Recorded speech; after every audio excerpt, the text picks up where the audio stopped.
I don't have class dates. I don't have any information. I have just submitted my application literally a couple of hours ago.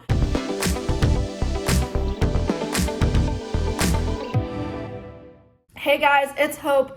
Welcome back to my YouTube channel.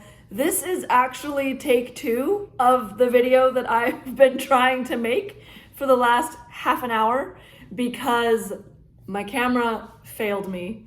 So we are back. We're gonna do this again and it'll be great. So here we are back again. Today we are going to talk about Leader and his retirement because that's a story. And I know that I've shared a few things already. If you haven't seen the videos I have shared this week, basically I am applying for a successor guide dog.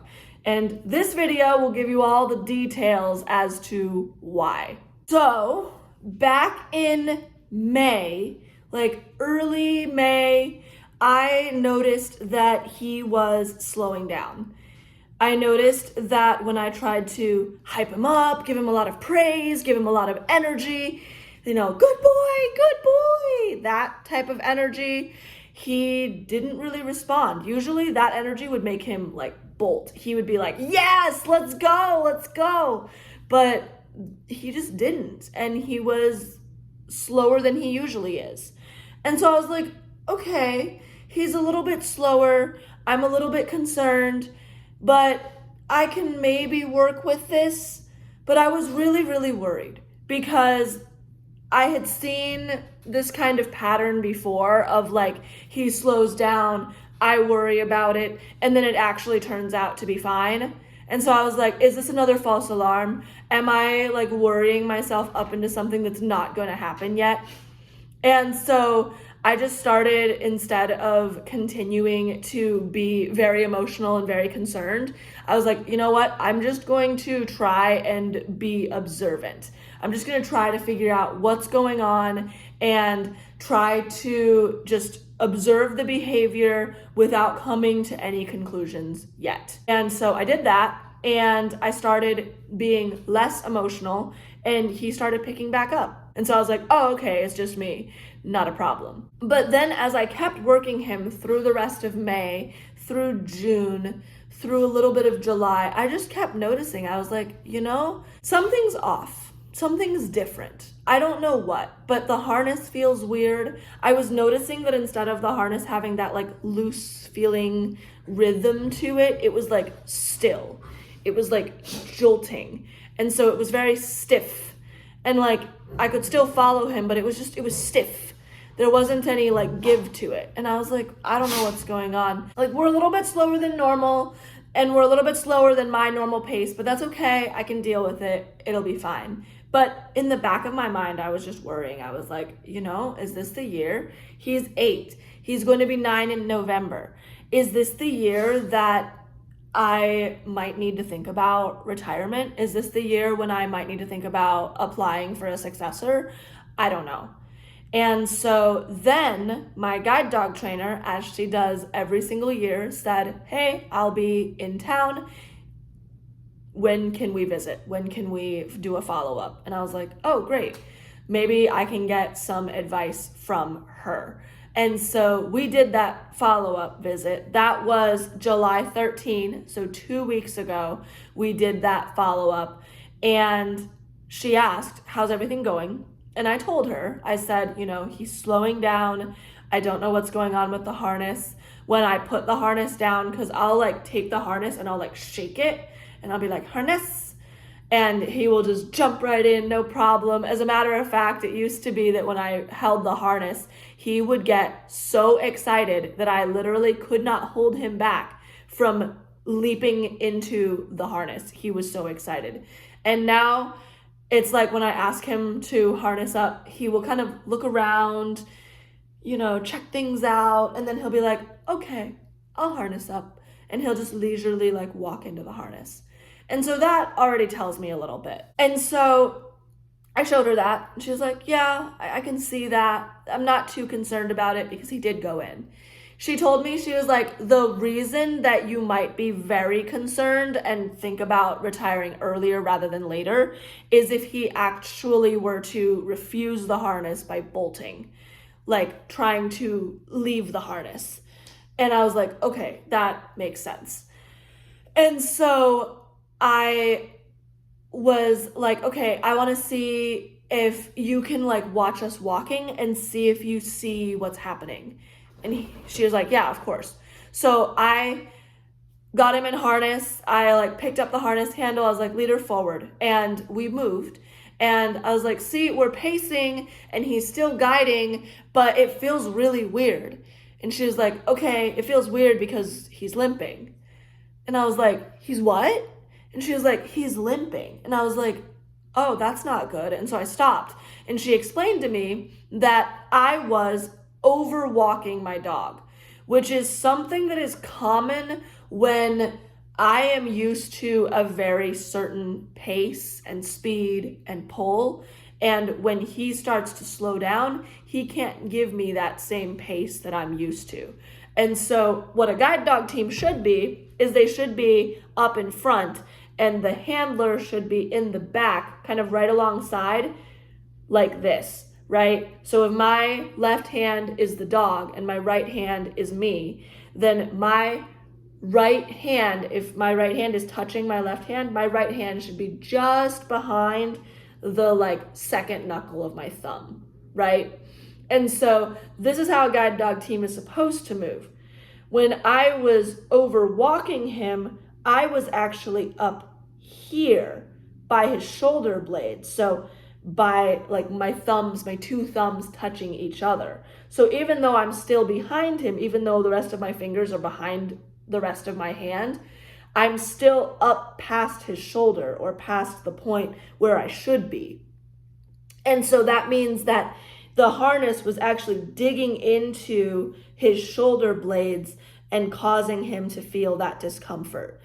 Now, she said it's a reasonable thing to do because she reminded me, and I'm really glad that she did, because I was like, oh man, like I'm a 7 years in handler who's overwalking her dog, who's like leading her own guide dog. What is this? And she reminded me that the reason that I was doing that was because I was so used to a certain pace and a speed that I just automatically tried to like drive the team into that speed.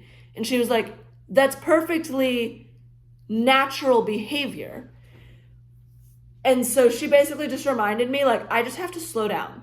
She kept saying, like, slow your roll, which I thought was so funny because it was like a way of gently saying, like, slow down. He can't move as fast anymore.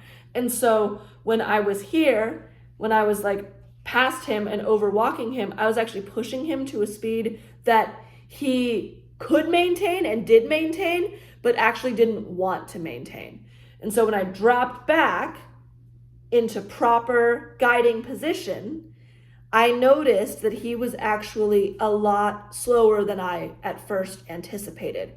And so his pace is actually way down from where I like to be and from where I feel like the most comfortable being. She gave me a lot of options. She said that I could wait, but it meant that I would need to slow my life down for him. It meant that I would need to carefully think about when I could take him versus when I should take the cane. I couldn't do any long, large intersections anymore. So any intersections that were more complicated or required very, very fast paces over a duration of time, shouldn't do those anymore. That wouldn't be safe for either me as the handler or for him as the guide dog. And then also just like long walks. I love long walks, right? You guys have seen me on the waterfront. You guys have seen me just like walking around and doing things. I love my long walks. And so she was saying, okay, like for your long walks, you need to leave the dog at home and like take the cane and then take the dog out on a shorter walk when you get back. So just things like that. And she basically reminded me that every single person is different. Every single scenario is different. Everybody treats guide dogs and guide dog retirement differently, not because anything is wrong, but because every single situation is different.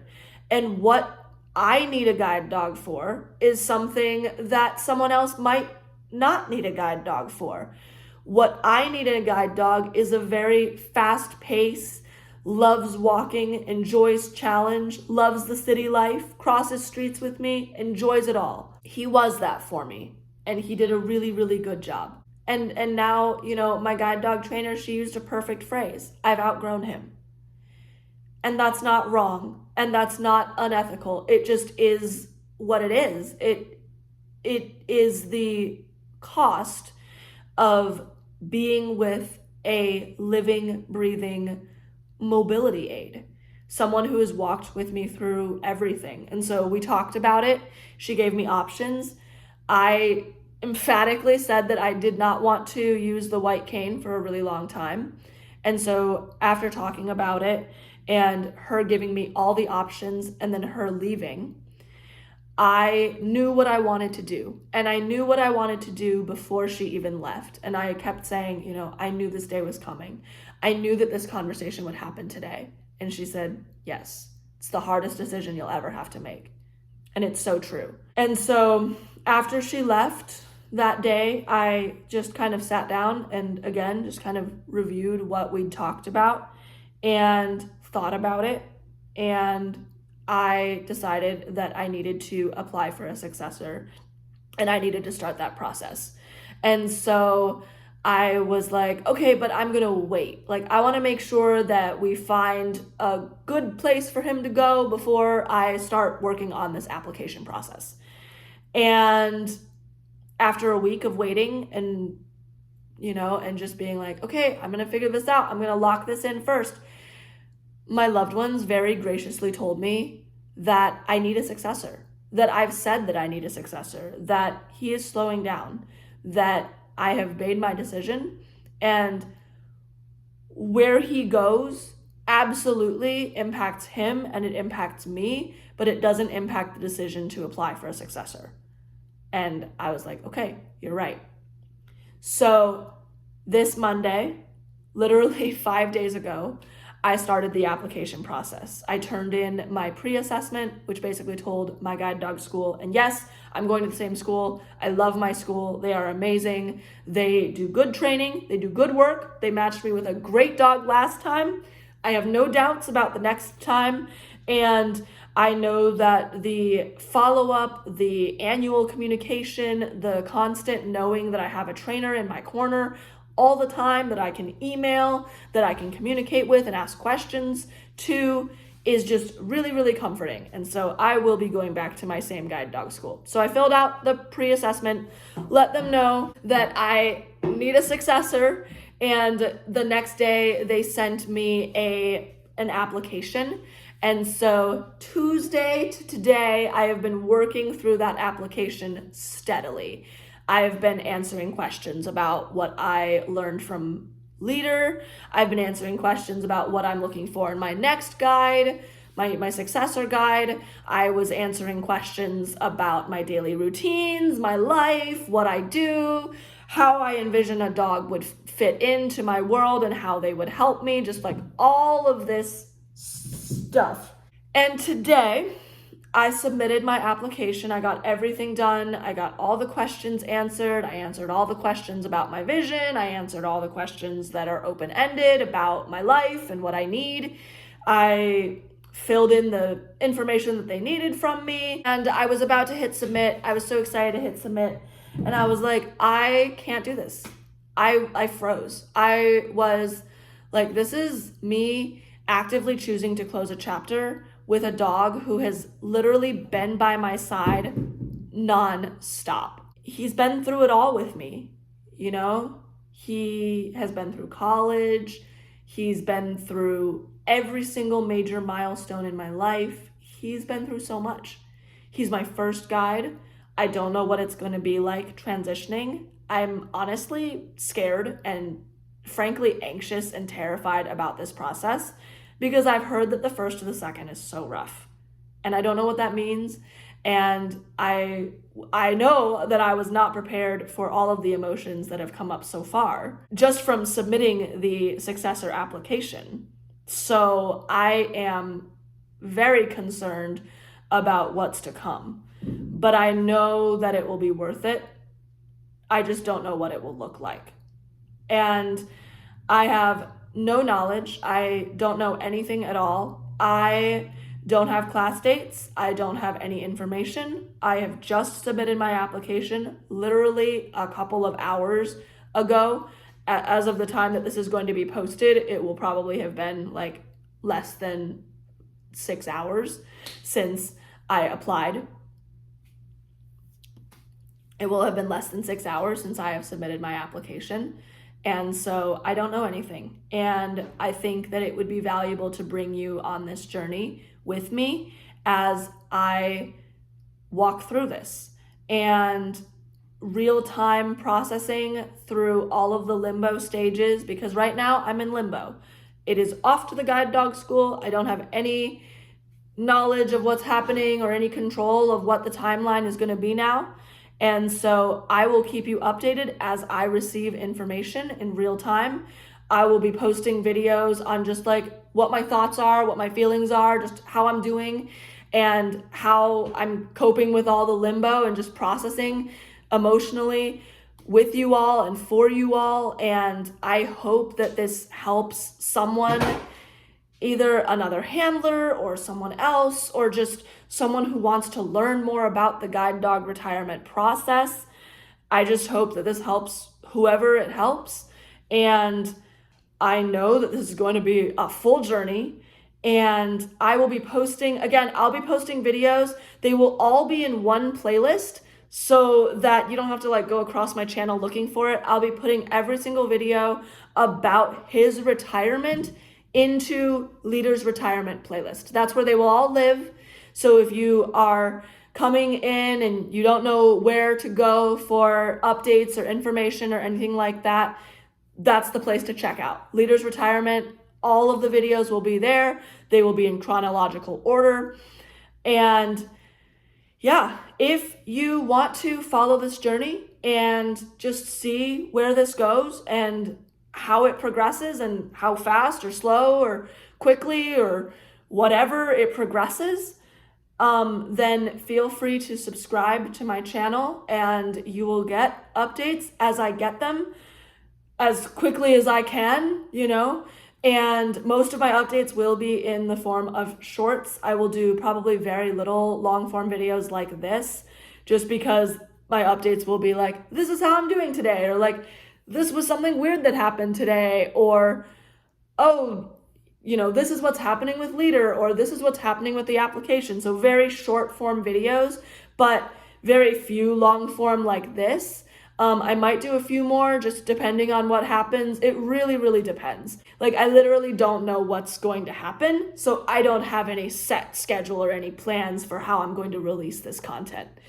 So I hope that you got something out of this video. I hope that this helped you in some way, whether you are a grieving handler or you're someone who's just looking at, what does guide dog or service dog retirement look like, or if you're just someone who's curious about this stuff and wants to know more. Either way, in any event, I hope that this was helpful. I hope that you liked the video. Please comment below on your thoughts or anything or questions or anything. If there are enough questions, I'll do a Q&A. And also, feel free to subscribe and like and share and do all the things. And I hope that you all have a really good weekend, and I will see you all next time. Have a good day, guys. Bye.